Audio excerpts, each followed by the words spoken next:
नमस्कार। कार्यक्रम भूमिमा प्रविधि र सुशासनको यो अर्को अङ्कमा यहाँलाई हार्दिक स्वागत छ। भूमि व्यवस्थापन तथा अभिलेख विभाग र नेपाल टेलिभिजनको संयुक्त प्रस्तुति कार्यक्रम भूमिमा प्रविधि र सुशासनको साथमा उपस्थित छु म केशव घिमिरे। दर्शकवृन्द, हामीले यो कार्यक्रममा भूमि व्यवस्थापन तथा अभिलेख विभागले जग्गा प्रशासनमा प्रयोग गरिरहेको सूचना प्रविधिको विषयमा कुराकानी गर्ने गर्छौँ। पछिल्लो समय सरकारले सार्वजनिक गरेको बजेट वक्तव्यमा पनि सूचना प्रविधिलाई विशेष प्राथमिकतामा राखेको छ। बजेट वक्तव्य 2078-79मा सूचना प्रविधिको प्रयोगलाई विशेष प्राथमिकता दिएको छ र यो बजेटमा जग्गा प्रशासनसँग सम्बन्धित क्षेत्रहरूमा सूचना प्रविधिको प्रयोगमा भएका प्राथमिकताहरू आजको कार्यक्रममा समावेश गर्नेछौँ। अर्कोतर्फ डिजिटल नेपाल फ्रेमवर्क सहित अगाडि बढेको सरकारले जग्गा प्रशासनमा पनि सूचना प्रविधिको प्रयोगलाई विशेष प्राथमिकता राखेको छ। सरकारले प्रवाह गर्ने सबै सार्वजनिक सेवाहरू एउटै एपबाट प्रवाह गर्नका लागि पछिल्लो समय नागरिक एप ल्याएको छ। नागरिक एपबाट पनि अब जग्गा प्रशासनसँग सम्बन्धित सेवाहरू लिन सकिनेछ। आजको कार्यक्रममा हामीले यिनै विषयवस्तु समेट्ने कोसिस गर्नेछौँ।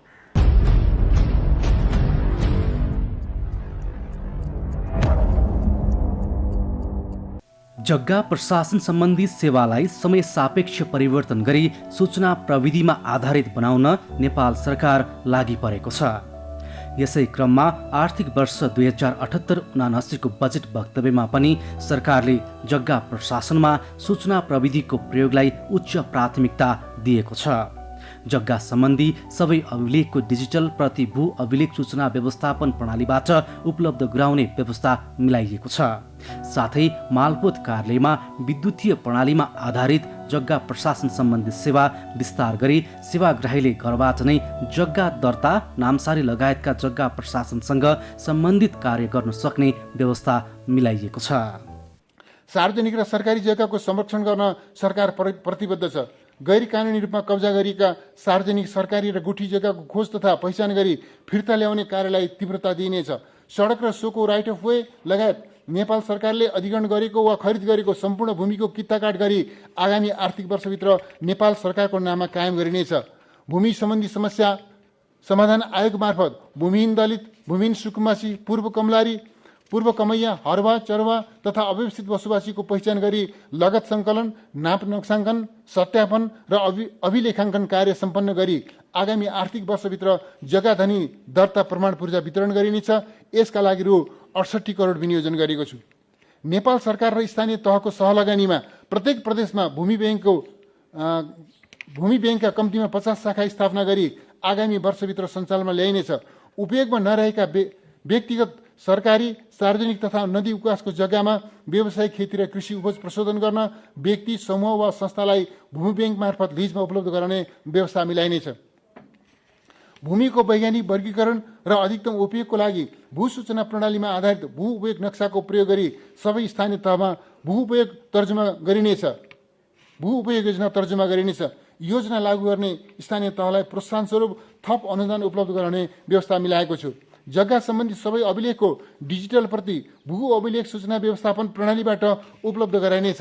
सबै मालपोत कार्यालयमा विद्युतीय प्रणालीमा आधारित जग्गा प्रशासन सम्बन्धी सेवा विस्तार गरी सेवाग्राहीले घरबाट नै जग्गा दर्ता, नामसारी लगायतका जग्गा प्रशासन सम्बन्धी कार्य गर्न सक्ने व्यवस्था मिलाएको छु। आगामी आर्थिक वर्षभित्र कित्ता नापी, नक्सा, फिल्डबुक र प्लट रजिस्टर सम्बन्धी सेवा विद्युतीय माध्यमबाट प्राप्त गर्न सकिने गरी मेरो कित्ता प्रणाली सबै जिल्लामा कार्यान्वयनमा ल्याइनेछ। विभिन्न जिल्लाका 40 कार्यालयमा भू सूचना प्रणाली विस्तार गरिनेछ। भू सूचना सङ्कलन, सर्वेक्षण र नाप नक्साङ्कन गर्न अत्याधुनिक लाइडर प्रविधिको प्रयोगलाई निरन्तरता दिँदै आगामी आर्थिक वर्ष मेचीदेखि नारायणीसम्मका तराईका 15,000 वर्ग किलोमिटर क्षेत्रको नाप नक्साङ्कन कार्य सम्पन्न गर्न रु 43 करोड विनियोजन गरेको छु। आगामी 3 वर्षभित्र देशका सबै भूभागको नाप नक्साङ्कन सम्पन्न गरिनेछ। आफ्ना विभिन्न सेवा अनलाइनबाटै उपलब्ध गराउन थालेको सरकारले सूचना र सञ्चार प्रविधिको अधिकतम उपयोग गर्न डिजिटल नेपाल फ्रेमवर्क कार्यान्वयन गर्ने भएको छ। सुशासन, विकास र समृद्धि प्राप्तिका लागि डिजिटल नेपाल निर्माण गर्ने घोषणा गरेको सरकारले आफ्ना विभिन्न सेवा अनलाइनबाटै उपलब्ध गराउन थालेको हो। डिजिटल प्रविधिको उपयोग गरी सार्वजनिक सेवामा आम नागरिकको सरल र सहज पहुँच विस्तार गर्ने उद्देश्यले सम्भव भएसम्मका सबै सार्वजनिक सेवा एउटै एपबाट दिने गरी सरकारले नागरिक एप ल्याएको छ। केन्द्रदेखि स्थानीय सरकारले नागरिकलाई उपलब्ध गराउने सबै सेवा सुविधा क्रमशः यो एपबाटै प्रदान गर्ने लक्ष्य लिइएको छ, जस अनुसार जग्गा प्रशासनसँग सम्बन्धित सेवा पनि अब नागरिक एपबाट प्राप्त गर्न सकिने भूमि व्यवस्थापन तथा अभिलेख विभागले जनाएको छ। आफ्नो जग्गाबारे जानकारी लिनकै लागि मालपोत कार्यालय नै धाउनुपर्ने बाध्यता हट्नेछ। पहिलो चरणमा हामीले चाहिँ के गर्यौँ भने सञ्चय कोषमा जति पनि कारोबार गर्ने सञ्चय कोषसित पनि हामीले चाहिँ एउटा चाहिँ अध्ययन गरेर मेरै संयोजकत्वमा एउटा समिति गठन गरेर हामी अध्ययन गरेर उहाँसँग चाहिँ कनेक्सन हुने र सञ्चय कोषका सेवाग्राहीहरू मालपोतमा कुनै पनि कारोबार लिन आउँदाखेरि भौतिक रूपमा आउनु नपर्ने त्यो हिसाबले चाहिँ हामीले एमओयू गरेर अगाडि बढ्ने भनेर एउटा हामीले प्रतिवेदन पेश गरेका छौँ। त्यसमा नेपाल सरकारको चाहिँ यो करको चाहिँ आरएमएस प्रणाली छ, त्यो प्रणालीसित पनि हामी आबद्ध गर्ने भनेर चाहिँ हामी एउटा चाहिँ प्रतिवेदनै बनाएर हामी त्यसमा चाहिँ अगाडि बढिरहेका छौँ। त्यसमा अगाडि बढिसकेपछि त्यसैको माध्यमबाट चाहिँ कनेक्ट आइपिएस लगायतका चाहिँ विभिन्न चाहिँ अनलाइन भुक्तानी प्रणालीहरूसँग पनि आबद्ध हुने, त्यो भइसकेपछि सेवाग्राहीहरू पैसा तिर्नको लागि पनि आउनु नपर्ने र अनलाइनतर्फै उन्मुख हुने भनेर हामी त्यसमा पनि अध्ययन गरेर अगाडि बढिरहेका छौँ। र यसै सन्दर्भमा यो कोरोनै फैलिरहेको अवस्थामा पनि हामी चाहिँ अहिले यो नागरिक एपसँग आबद्ध भएका छौँ र त्यो नागरिक एपमा आबद्ध भइसकेपछि अब जुनसुकै उसले पनि जुनसुकै व्यक्तिले आफ्नो नाममा चाहिँ घर जग्गाहरू केही छ भने तपाईँको आफ्नो नागरिकता नम्बर पहिला मोबाइल त्यो नागरिक एप डाउनलोड गर्नु पर्यो। डाउनलोड गरिसकेपछि आफ्नो नागरिकताहरू इन्ट्री गरेर त्यो आफ्नो घर जग्गाको अवस्था के छ, रोक्का छ कि छैन, ती सबै कुराहरू आफ्नो विवरण आफै हेर्न सक्ने अवस्था पुगेका छौँ। त्यसले गर्दाखेरि चाहिँ अब त्यही विवरण हेर्नको लागि चाहिँ मालपोत कार्यालय जाने, यो हेरिदिनु भन्ने, यस्तो गर्ने, त्यो हिसाबले पनि एउटा भिड चाहिँ जम्मा भइरहेको थियो। त्यसलाई पनि अन्त्य हुन्छ र मालपोतमा आउँदाखेरि आफ्नो चाहिँ विवरण रेकर्ड सब ठिक छ भन्ने आफू चाहिँ कन्फर्म भएर आउन सक्ने अवस्थाको सिर्जना भएको छ र सबैले नागरिक एप डाउनलोड गरेर र आफ्नो चाहिँ नागरिकता नम्बर इन्ट्री गरिसकेपछि आफ्ना विवरणहरू घर जग्गा धनीका कुराहरू हेर्न सकिन्छ। त्यो हेर्न पनि म हार्दिक अनुरोध गर्न चाहन्छु। त्यो पनि एउटा चाहिँ के हो भने एउटा खुड्किलो हो तपाईँको सहज गरी, त्यही हेर्नको लागि पनि मालपोत जानुपर्ने, एउटा भिडभाड हुनुपर्ने र गाउँबाट चाहिँ मालपोत जान त गाह्रो छ। त्यो हिसाबले गर्दाखेरि पनि हामी जो अनलाइन प्रणालीको हाम्रो चाहिँ प्रविधिको भरपूर रूपमा प्रयोग गरेर हामी अगाडि बढिरहेको अवस्था छ। जग्गा प्रशासनका क्षेत्रमा सेवाग्राहीले आफू अनुकूल इन्टरनेटको माध्यमबाट सहजतापूर्वक जग्गाको कारोबारका लागि अनलाइनबाटै निवेदन दिन सकिने गरी विकास गरिएको प्रणाली पब्लिक एक्सेस मोडुल अहिले सञ्चालनमा छ। यस्तै 2072 साउनदेखि सुरु भएको अनलाइन सेवाको नामले परिचित भू अभिलेख सूचना व्यवस्थापन प्रणाली पनि विभिन्न कार्यालयमा लागू भएको छ। विभागले आगामी आर्थिक वर्षमा मातहतका सबै कार्यालयमा भू अभिलेख सूचना व्यवस्थापन प्रणाली र पब्लिक एक्सेस मोडुल लागू गर्ने लक्ष्य लिएको छ। जग्गा प्रशासनमा प्रयोगमा आएका सूचना प्रविधि र अनलाइन प्रणालीबारे विभागले कर्मचारीहरूलाई प्रशिक्षण र तालिम पनि प्रदान गरिरहेको छ। कोरोना महामारीका बेला अनलाइन प्रणाली थप प्रभावकारी बनेको छ। 108वटा कार्यालयमा एलआरएमएस अनलाइन प्रणाली चाहिँ लागू भइसकेको छ अलरेडी र अरू बाँकी 18वटा कार्यालयमा पनि यो आर्थिक वर्षभित्रमै त्यसमा लागू गरेर चाहिँ हामी 126मै अनलाइन पुर्याउने भनेर हामी अगाडि बढिरहेका छौँ र त्यो 18वटा कार्यालयको लागि पनि हामी परामर्शदाता छनौट गरेर सम्झौता भएर काम अगाडि बढिरहेको छ। यो कोरोनाको कारणले केही अलिकति ढिलाइ भए पनि हामी त्यो लक्ष्यमा पुग्छौँ भन्ने हामीलाई लागिरहेको छ। त्यसै दिशामा अगाडि बढाएको छ। त्यो भयो भने हाम्रो जति पनि हाम्रो सञ्चालनमा छन् कार्यालयहरू सबै कार्यालयमा हामी अनलाइन प्रणाली एलआरएमएस लागू गर्छौँ र त्यसको साथसाथै हाम्रो अर्को पब्लिक एक्सेस मोडल प्याम भन्ने छ।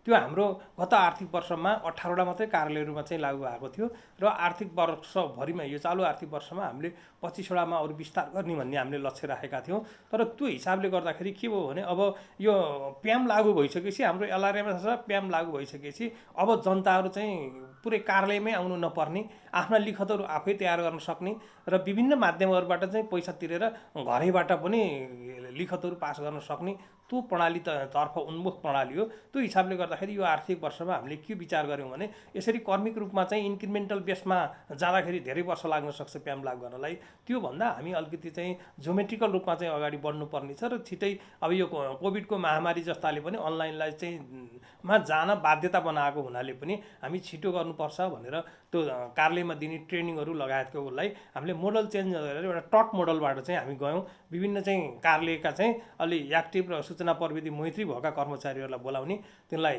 प्रशिक्षण तालिम दिने, उहाँहरूलाई त्यो तालिम दिइसकेपछि उहाँहरूले चाहिँ कार्यालयमा गएर अन्य कर्मचारीहरूलाई पनि दिने र चाहिँ भूसेवा सञ्चालन गर्ने इच्छुक लेखापढी व्यवसायी साथीहरू लगायत अन्य व्यवसायी साथीहरूलाई पनि दिएर उहाँहरूलाई चाहिँ दक्ष बनाउनु हुनेछ। त्यो हिसाबले अगाडि बढ्यौँ हामी। त्यो हाम्रो पूर्ण रूपमा चाहिँ सफल भयो। हामीले 18वटा टट मोडल तालिमहरू चलायौँ। त्यो चलाउँदाखेरि अनि 90वटा कार्यालयहरूले चाहिँ पब्लिक एक्सेस मोडल प्याम लागू गर्नको लागि हामीले सूचना प्रकाशित गऱ्यौँ। त्यो सूचना प्रकाशित गरे अनुसार विभिन्न कार्यालयले चाहिँ अहिले 50वटा कार्यालयले चाहिँ अनुमति दिइसकेका छन् चाहिँ प्याम चालु गर्नलाई र 40वटा कार्यालयमा चाहिँ प्याम लागू भइसकेको छ। त्यो हिसाबले गर्दाखेरि हामी यो प्याम लागू गर्ने हिसाबमा चाहिँ अलि अगाडि बढेका छौँ। यो कोभिडै भएको भए पनि हामी त्यो मोडल परिवर्तन गरेको हुनाले अलि हामीले सफलता हासिल गरेका छौँ र आगामी आर्थिक वर्षमा हामीले सबै कार्यालयमा LRMS लागू गर्छौँ र सबै कार्यालयमा प्याम लागू गर्छौँ। त्यो भनेको हाम्रो अनलाइन प्रणालीतर्फ जाने एउटा चाहिँ खुड्किला हो र त्यसपछि हामी बिस्तारै त्यसैको माध्यमबाट हामी स्थानीय तहहरूसँग अहिले पनि कति 50-60वटा स्थानीय तहहरूले पनि पब्लिक एक्सेस मोडल भूसेवा सञ्चालन गरिरहेका छौँ। हामी सबै स्थानीय तहहरूलाई चाहिँ पब्लिक एक्सेस मोडल चाहिँ विस्तार गर्छौँ। त्यो विस्तार गरिसकेपछि पहिलो चरणमा चाहिँ सेवाग्राहीहरू कुनै पनि कारोबारको लागि फर्स्टमा चाहिँ मालपोत कार्यालय आउनु पर्दैन, स्थानीय तहमै जाने। उहाँहरूले चाहिँ आफूले चाहिँ अनलाइन पेस गरेका सबै कुराहरू त्यहीँ पेस गर्ने, शनाखतहरू गर्नुपर्ने भए पनि त्यही शनाखतहरू गराउने र चाहिँ रासो तिर्नुपर्ने तिरेर पनि अनलाइनकै माध्यमबाट मालपोत कार्यालयमा आउँछ र मालपोत कार्यालयले चाहिँ पास पारित गइसकेपछि फेरि पूर्जा चाहिँ स्थानीय तहबाट दिने भनेर हामीले पुरै उसमा चाहिँ LRMS र प्याम लागू भइसकेपछि हामी त्यो मोडलको अवलम्बन गरेका छौँ दोस्रो स्टेपमा। तेस्रो स्टेपमा चाहिँ हामी पूर्ण रूपमा फेसलेसै क्यासलेसै र पेपरलेसमै जान्छौँ। तेस्रो स्टेपमा अब त्यो भूसेवा केन्द्रबाट अथवा चाहिँ सेवाग्राही आफैले सिर्जना गरेको लिखत हो, आफैले ल्याप्चे लाएर पेस गरेपछि हाम्रो सिस्टममा भएको फोटो र ल्याप्चे हामी सिस्टमबाट भेरिफाई गर्छ। सिस्टमबाट भेरिफाई भइसक्यो भनेपछि हामी त्यसैको आधारमा कारबार गर्दैछौँ। हामी त्यो अन्तिम लक्ष्य त्यसरी हामी अगाडि बढिरहेको अवस्था छ। सूचना प्रविधिको प्रयोगले सेवाका लागि कार्यालय जानै पर्ने अवस्थालाई न्यूनीकरण गरेको छ। नागरिकको समय बचत, झन्झट बेहोर्नु नपर्ने, खर्च जोगिने र पारदर्शिता बढाएर भ्रष्टाचार न्यूनीकरणमा समेत यसबाट सहयोग पुगेको छ। कुनै सेवा लिँदा कागजपत्र बुझाउनु पर्ने झन्झट क्रमशः कम हुँदै आएको छ। विभागले मातहतका कार्यालय र कर्मचारी मात्रै होइन अन्य सरकारवाला कार्यालयहरूसँग पनि समन्वय गरेर सूचना प्रविधिको प्रयोगलाई प्राथमिकता दिएको छ, जसले विभिन्न कार्यालयमा जानुपर्ने बाध्यता हट्दै गएको छ। विभागले आगामी आर्थिक वर्षदेखि सरकारवाला कार्यालयहरू, बैंक तथा वित्तीय संस्थाहरूलाई पनि पब्लिक एक्सेस मोडुलमा पहुँच दिने गरी तयारी गरिरहेको छ। पहिला चाहिँ पाइलटिङको रूपमा चाहिँ हामी सञ्चय कोषसँग अगाडि बढ्ने र यहाँबाट अगाडि बढ्ने भनेर गइरहेछौँ। त्यसभन्दा पछाडि अरू सबै हामीले चाहिँ बैंक तथा वित्तीय संस्थाहरूलाई पनि यो युजर दिने, उनीहरूले जोका फुकुवा र धितोबन्धक प्रयोजनको लागि उनीहरूले पब्लिक एक्सेस मोडल प्याम चाहिँ प्रयोग गर्न सक्छन्। उनीहरूले अनलाइनबाटै आफ्नो लिखतहरू तयार गरेर मालपोतमा पठाइदिन्छन्। अनि त्यसपछि चाहिँ फुकुवा रोकाका कुराहरू पनि अनलाइनबाट गरिसकेपछि सेवाग्राहीहरू चाहिँ जस्तो ऋण लिने, फुकुवा गर्ने, रोक्का राख्ने व्यक्तिहरू मालपोत कार्यालयमा नआए पनि हुने, सम्बन्धित ब्याङ्कमा जाने र सम्बन्धित ब्याङ्कको आधिकारिक मेलबाट चाहिँ हाम्रो मालपोत कार्यालयहरू चाहिँ आइसकेपछि हामीले त्यसैलाई आधार मानेर हामी गरिदिने, त्यो उसमा पनि हामी लागिरहेका छौँ। त्यो हिसाबले गर्दाखेरि त्यो मोडलमा जान पनि हामी सबै 126 कार्यालयमा LRMS हुन जरुरी छ र प्याम पनि हुनु जरुरी छ। त्यो हिसाबले गर्दाखेरि हामी त्यो दिशातर्फ उन्मुख छौँ। सबै कुराहरू अनुकूल भयो भने आगामी आर्थिक वर्षभरिमा हामी त्यो अवस्थामा पुग्छौँ भन्ने हामीलाई लाग्छ। बैंक तथा वित्तीय संस्थाहरू, स्थानीय तह, लेखापढी व्यवसायी, जग्गाधनी व्यक्ति, कर्मचारी सञ्चय कोष, नागरिक लगानी कोष लगायतले भूसेवा केन्द्र सञ्चालनमा ल्याएपछि मालपोत कार्यालयहरूमा हुने भिडभाड घट्नेछ। विभागले जग्गा प्रशासनसँग सम्बन्धित सेवा प्रवाह गर्ने गरेको मात्रै छैन, बेला बेला सेवाग्राहीको विभागप्रतिको धारणा र सेवा प्रवाहको अवस्थाबारे पनि जानकारी लिने गरेको छ। विभागले सेवा प्रवाहलाई प्रभावकारी बनाउन क्षतिपूर्ति सहितको नागरिक बडापत्र पनि कार्यान्वयनमा ल्याएको छ। तर अहिलेसम्म कसैले पनि क्षतिपूर्तिको माग नगरेकाले नागरिकहरू सेवा प्रवाहबाट सन्तुष्ट रहेको विभागले जनाएको छ। क्षतिपूर्ति सहितको नागरिक बडापत्र व्यवस्थापन निर्देशिका 2069 भन्ने आयो। त्यो निर्देशिका आइसकेपछि भूमि सुधार तथा मालपोत कार्यालय भने कर्मिक रूपमा गरेर हामीले पहिलो चरणमा 20, त्यसपछि 15 र अनि अर्को चरणमा 13 गरेर हामी 48वटा कार्यालयमा क्षतिपूर्तिसहितको नागरिक बडापत्र हामीले चाहिँ लागू गऱ्यौँ। तर त्यो लागू गर्दाखेरि एउटा चाहिँ वास्तवमा बाहिर जस्तोसुकै काम हुँदैन, जेसुकै हुँदैन भनेर हल्ला गरे पनि हामी एउटा के कन्फर्म छ भने कुनै पनि एउटा पनि अहिलेसम्म क्षतिपूर्तिको लागि चाहिँ दाबी परेको छैन। त्यो दाबी परेको नपरेको हुनाले त्यो दाबी नपर्नुको कारण के हो भने त हामीले क्षतिपूर्तिसहितको नागरिक बडापत्रमा जति पनि उल्लेख गरेका छौँ त्यो उल्लेख गरेको समयावधिभित्र हामीले त्यही गुणस्तरको हामी सेवा प्रवाह गरेका छौँ। त्यो हिसाबले गर्दाखेरि हाम्रो सेवा सन्तुष्ट छ। किन देख्दाखेरि त भिडभाड देखिन्छ, तर हाम्रो बडापत्रमा के भनेको छ भने क्षतिपूर्तिसहितको लागि दिनमा 250 देखि 2000 सम्म चाहिँ जरिवाना क्षतिपूर्ति दिने व्यवस्था छ र त्यो क्षतिपूर्तिको रकम अप्टिमम 5000 मात्रै हुन्छ, त्योभन्दा बढी हुँदैन। त्यो हिसाबले अनि अर्को कुरा के छ भने हाम्रो कतिपय धेरै कुराहरू सेवाहरू के छन् भने उही दिन तपाईँको पेस भएको उही दिन दिने भन्ने जस्तो रजिस्ट्रेसन लगायतका कुराहरू चाहिँ उही दिन पास गर्ने भन्ने छ। अनि किता काट गर्न नपर्नेमा उही दिन, किता काट गर्नुपर्नेमा किता काट भएर आइसकेपछि उही दिन भन्ने छ। अनि उही दिनको परिभाषा कस्तो छ भने आज 12 बजेसम्म पेस भएकोलाई उही दिन मान्ने, नत्र आज 12 बजेभन्दा पछाडि पेस भयो भने भोलिपल्टलाई पनि उही दिन मान्ने भन्ने छ। त्यो हिसाबले गर्दाखेरि प्रायः हाम्रो चाहिँ 12 बजे 1 बजेसम्म पेस भएका उही दिन हुन्छन्। उही दिन भन्नाले सोही दिन हुन्छ, सोही दिन नभए भोलिपल्टलाई उही दिन मान्ने भयो त त्यो काम अटोमेटिक भइहाल्छ, त्यसमा क्षतिपूर्तिको कुरै भएन। अनि अन्य लामो समय लाग्ने चाहिँ सूचना प्रकाशित गर्ने, जग्गा दर्ता लगायतका विषयहरू चाहिँ हाम्रो क्षतिपूर्तिसहितको बडापत्रभित्र हामीले समेटिएको छैन। त्यो हिसाबले गर्दाखेरि हामीले जति पनि क्षतिपूर्तिसहितको नागरिक बडापत्र हामीले समेटेका छौँ ती समेटेका चाहिँ अहिलेसम्मको स्थितिमा प्रभावकारी नै छ भन्ने मलाई लाग्छ। जनताको सुविधाकै लागि विभागले सूचना प्रविधिको प्रयोग गरेर सञ्चालनमा ल्याएका प्रणालीबारे सेवाग्राही अभ्यस्त हुन जरुरी छ। आफूले प्राप्त गर्ने सेवाबारे नागरिक जानकार भएमा कृत्य, फर्जी लगायतका गलत काम हुन पाउने छैनन्। जग्गा प्रशासनको काम लिएर कार्यालय जाँदा नागरिकले यसबारे विशेष ध्यान दिनुपर्ने विभागको अनुरोध छ। एउटा कारोबार गर्नु छ भने 8-10 जना मान्छे आउने कि त्यो अवस्था छ। त्यो अवस्थाले गर्दाखेरि के भयो भने एउटा त कार्यालयमा भिडभाड हुने भयो यो सङ्क्रमणको अवस्थामा। दोस्रो कुरो के भयो भने ती मान्छेलाई त गाडी चढाएर ल्याउनु पर्यो, उसको कारोबारमा चाहिँ खाजा खुवाउनु पर्यो, फेरि चाहिँ बेचिसकेपछि फेरि लानु पर्यो, खुवाउनु पर्यो, उहाँहरूसँग ठुलो मिसलेनियस विविध खर्च बढी भयो। अनि बढी हुँदाखेरि चाहिँ त्यो अब्जसको भागीदार मालपोत कार्यालयहरू पनि भए। तपाईँको मालपोत कार्यालयमा 4000 राजस्व तिर्नुपर्छ, सपोज मान्नु 4000 तिर्नुपर्छ, तर त्यो जम्मो चाहिँ पाहाडै उठाएर हनुमानले ल्याउँदा 8-10 जना आउँदाखेरि त तिनीहरूको गाडी भाडा, जाने खर्च, बस्ने खर्च, अझ एक दिन बस्नुपर्ने होटल बास खर्च, जाने खर्च गर्दाखेरि 40,000 खर्च हुन्छ। अनि उहाँले चाहिँ के हुन्छ, मालपोत कार्यालयमा 40,000 खर्च भयो भन्नुहुन्छ। खर्च वास्तवमा उहाँको भएकै हो, तर राजस्वको तिरेको छ 4000 भनेपछि त्यो 36,000 कहाँ त भन्दा यो चाहिँ मालपोतका मान्छेले लिए कि त्यो खालको चाहिँ अहिले चाहिँ त्यो छ। त्यस कारणले गर्दाखेरि चुस्त दुरुस्त रूपमा अब अहिले साँच्ची हाम्रो सिस्टममा साँच्ची भयो बस्ने, नभए नबस्ने अनिवार्य पनि छैन। त्यो हिसाबले सुसूचित भएर जानकारी भएको भयो भने उहाँ साधारण स्वरूपमा खर्च हुन्छ, त्यो पनि बचत हुन्छ, सेवा पनि पारदर्शी हुन्छ। अनि सबै त्यसरी भिडभाड गरेर आउनु नि पर्दैन। तपाईँको यो कोभिडको महामारीमा चाहिँ तपाईँको चाहिँ स्वास्थ्य सावधानी पनि अप्नाइन्छ, कुनै सङ्क्रमण हुने चाहिँ समस्याहरू पनि हुँदैनन्। त्यो हिसाबले त्यसरी सचेत भएर बुझेर प्रष्ट रूपमा त्यसरी चाहिँ पाहाडै चाहिँ उठाइ नआएका जो सम्बन्धित सरकारबाट बिक्री गर्ने मान्छे उहाँहरूले मात्रै आएर त्यसरी गऱ्यो भने चाहिँ सबैतिर चाहिँ राम्रो हुन्छ। यो चप्पल लगाउनेदेखि लिएर राष्ट्रपति राजा रोहितसम्म चाहिँ जानुपर्ने नगइ नहुने अनि हाम्रो करिब 90% मान्छेको आफ्नै नाममा जग्गा छ र जसको जग्गा छैन पनि कुनै अव्यवस्थित सुकुम्बासीको नाममा पाइन्छ कि भनेर पटक पटक जानुपर्ने त्यो कार्यालय हो। त्यो हिसाबले त्यो कार्यालयमा जति यसको महत्त्व छ नि त्यो विषयमा चाहिँ जनताको जसरी पहुँच छ नि त्यो हिसाबले चाहिँ त्यो साधन स्रोत र प्राथमिकतामा परेको अवस्था छैन।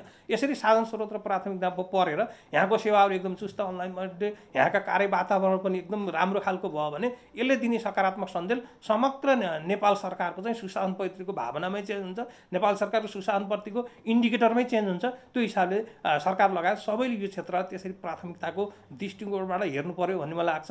नत्र अन्य चाहिँ विकास निर्माण सम्बन्धी कार्यालयहरूमा सम्बन्धित सरकारवाला मात्रै पहुँच हुन्छ, सबैको पहुँच हुँदैन। त्यसमा 1-2% चाहिँ ठेकापट्टा गर्ने उहरू र त्यो सरकारवाला मात्रै ऊ होला, नत्र अरूको हुँदैन। तर 100% पहुँच हुने र जानै पर्ने सबैले सेवा लिनै पर्ने कार्यालय भनेको यी कार्यालय भएको हुनाले सबै क्षेत्रले उच्च प्राथमिकता र सकारात्मक सोचका साथ हेर्नु पर्यो। त्यो भयो भने केही समयमा यो क्षेत्रमा आमूल परिवर्तन हुन्छ। यो क्षेत्रमा आमूल परिवर्तन हुने भनेको समग्र नेपाल सरकारको सुशासनप्रतिको दृष्टिकोणमा आमूल परिवर्तन हुने हो र अन्तर्राष्ट्रिय इभ्यालुएसनमा पनि नेपाल सरकारको सुशासनप्रतिको इन्डिकेटरमा अभिवृद्धि हुने हो भन्ने मलाई लाग्छ। डिजिटल नेपालको अवधारणाले राज्य र सेवाग्राही दुवैलाई सेवा लिन र दिन सहज भएको छ भने फाइदा पनि पुगेको छ।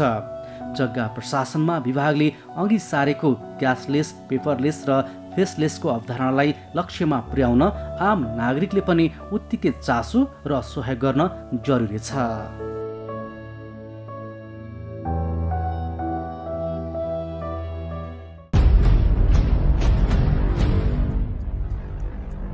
आम नागरिकको सहजताका लागि सरकारले सञ्चालनमा ल्याएका विभिन्न प्रविधि र प्रणालीबारे सेवाग्राही अभ्यस्त हुन जरुरी छ। तब मात्र सरकारले अघि सारेको डिजिटल नेपालको अवधारणाले पूर्णता पाउने देखिन्छ। अवश्य आजका लागि कार्यक्रम भूमिमा प्रविधि र सुशासनको अङ्क यति नै। अर्को अङ्कमा तपाईँ हाम्रो भेट हुनेछ। तबसम्मको लागि हामी सबैलाई बिदा दिनुहोस्। नमस्कार।